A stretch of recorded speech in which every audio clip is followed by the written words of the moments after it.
فکر میکنن چون یک کاری رو همه دارن انجام میدن پس درسته، چون پدرشون، مادرشون، اطرافیانشون اون مسیر رو رفتن پس حتما باید ادامش بده، حتی اگه ته اون مسیر پرتگاه باشه.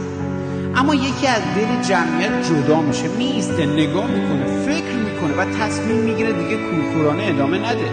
اون آدم شجاعه، چون برخلاف جمع حرکت کردن جرأت میخواد، چون بیدار بودن وسط خوابی جمعی جرمه برای خیلیا و درست همون موقع که میخواد بقیه رو نجات بده، همونا که دارن سقوط میکنن بهش حمله میکنن، میگن برگرد، این راه آشناست، میگن ما همیشه همینطوری زندگی کردیم، میگن سنت ها رو زیر پا نذار.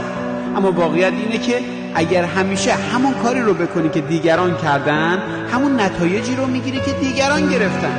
وقتشه که متوقف شی، بپرسی این راهی که من میرم منو به کجا میرسونه. اگر شجاعتشو داری برگرد، نه برای جنگ با دیگران، برای نجات خودت. و شاید روزی بقیه هم مسیر بیداری رو انتخاب کنن.